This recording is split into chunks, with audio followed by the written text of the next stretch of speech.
Hello दोस्तों, welcome to sleepy classes.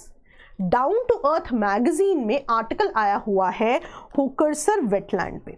जब भी हम प्लेसेस इन न्यूज़ की बात करते हैं या वेटलैंड्स इन न्यूज़ की बात करते हैं तो ये स्पेसिफिक वेटलैंड इंपॉर्टेंट हो जाएगा ना। आर्टिकल कहता है कि लैक ऑफ रेनफॉल से इंपैक्ट हुआ है arrival of migratory birds in this region. Number basically कम हुआ है।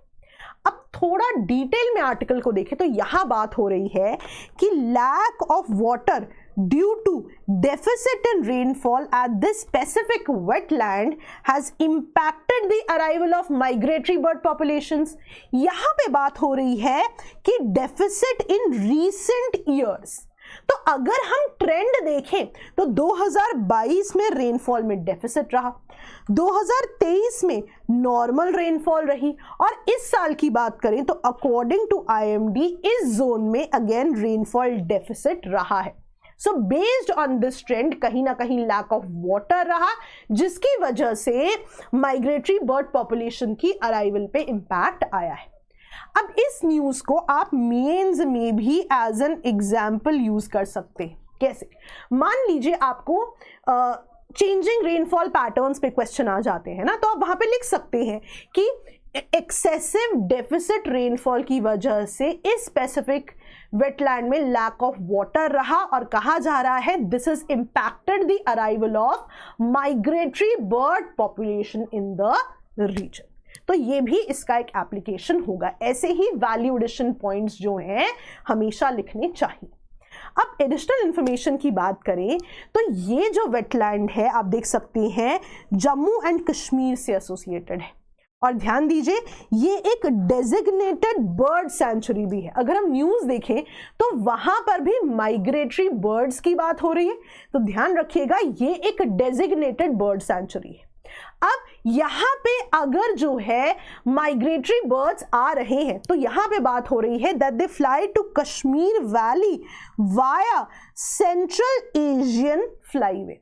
तो एक स्पेसिफिक रूट की यहां पे बात हो रही है। आप देख सकते हैं कि यहां पे ग्रीन कलर में एक पूरे फ्लाईवे की बात हो रही है, राइट? तो आर्कटिक ओशन से लेके Eurasia, India, Indian ocean, associated islands जो है ये सेंट्रल एशियन जो है फ्लाईवे का रेफरेंस है, राइट? और यहाँ पे एक स्पेसिफिक पॉइंट जो है फैक्चुअल डेटा आप याद करेंगे कि ये झेलम बेसिन से एसोसिएटेड है। 2005 में it was recognised as wetland of international importance under the Ramsar convention. देखिए जब भी हम रामसार कन्वेंशन की बात करते हैं ना, कभी कभी आप देखेंगे इसे कन्वेंशन ऑन वेटलैंड्स भी कहा जाएगा।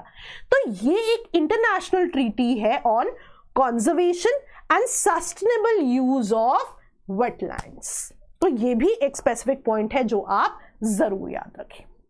आगे अगर हम देखें, अगर आप ऑफिशियल वेबसाइट पे जाएंगे जहां पे रामसार कन्वेंशन में इसका रेफरेंस है तो वहां पे बात हो रही है कि इसके जो पोटेंशियल थ्रेट्स हैं वो क्या है। यहाँ पे हाउसिंग फैसिलिटीज बन रही हैं, गार्बेज लिटर हो रहा है और demand for increasing tourist facilities भी इसके लिए कहीं ना कहीं थ्रेट है। वहीं अगर विकिपीडिया की हम बात करें तो वहां पे इस वेटलैंड के जो थ्रेट्स हैं वो लिखे हुए हैं ह्यूमन एक्टिविटीज एंड एनक्रोचमेंट। यहां कहा जा रहा है कि बहुत से वेटलैंड्स जो है rather many areas of wetland have been converted into paddy cultivation. Plus वो कह रहे हैं कभी कभी डोमेस्टिक वेस्ट भी वेटलैंड्स में आता है और एक्सेसिव वीड ग्रोथ भी देखी गई है which actually poses great threat to the flora of this reserve, right? तो ऐसी ही डिटेल्स के साथ आपसे मिलते रहेंगे। संभव प्रीलिम्स क्रैश कोर्स के बारे में आप जानते हैं, जरूर इसकी डिटेल्स हमारे नंबर से आप लें। Thank you so much all of you, bye bye.